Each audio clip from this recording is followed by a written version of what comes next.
Okay. You marry someone, you buy into the tradition of being married, you have 5 kids. Does it make you a bad person if they get, we'll use CTE since we talk about CTE a lot, they get ragey and violent and abusive verbally? Does it make you a better person to stay? Or are you better off leaving and protecting your children and yourself? Because I get that question from wives a lot, NFL wives. In general, They're like, we were here for the good times, so we should stay for the bad times.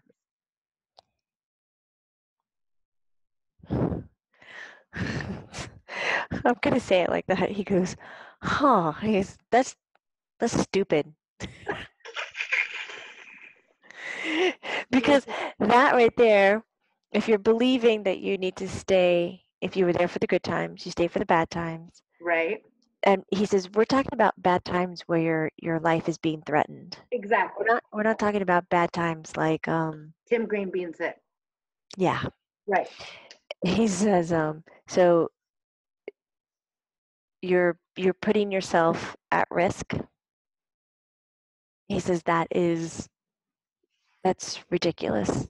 You came to this life to learn how to put yourself first and maintain your health. If it is ever at risk, if it is ever threatened, and you choose to stay, he says, for me, you are taking the long way and the hard road. What I've seen from here is that when people stay in abusive relationships or stay within marriages, relationships where the partner is ill to the point where the spouse cannot contribute to their health, that they need a physician's guidance or care facility. care facility, Right. that you are enabling them to stay, he says, for lack of a better word, sick. If you were to remove yourself from the situation, then they would definitely need to go into a care provision place. It is possible to leave and still care for them at a distance, but no one on earth has to prove their loyalty or love by putting themselves at risk and living or staying committed to someone who is abusive, whether it is consciously abusive or unconsciously abusive through an illness or a disease.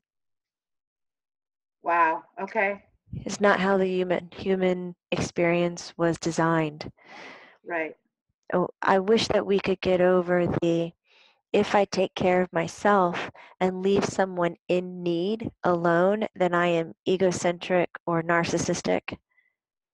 Because there are ways to leave a relationship or leave someone and provide them with assistance and help. Okay, Griffin and players and mom and everybody, this brings up a beautiful question then. You hear these football players saying they do it again. But look at my Dill, no dad. Look at Junior's kids, no dad. Is that really fair to know that football damages your brain and bring other people in to it and actually say straight face, I'd do it again? Is that narcissistic? Is that a narcissistic answer? No, because Junior says, you got to understand, Marshawn, is that we were making that commitment long before we were married. We were making that commitment long before we even knew what it was like to be a father. Right. And you guys did it before we knew about CTE. I'm talking about now. What are you Today. doing now? Yeah, that wasn't a fair question to you, Junior, because you guys didn't know and Eric didn't know. But these kids today are like, okay, I'll do it. It still applies, though. It still applies. These are kids at such a young age. They have not had the commitment of marriage or being a father. Right. They don't know what they're putting at risk because they can't jump ahead and live it in a healthy way. Right. And then come back and make the decision to play and lose it.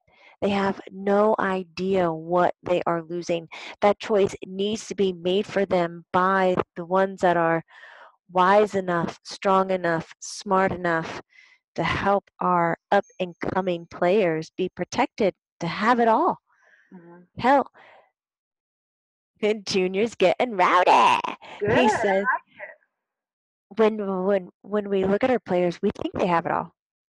They're Yeah, stars. They're right. untouchable. Absolutely. Movie stars. Yeah. He says it's not accurate, man. We're killing them one by Totally. one. Totally.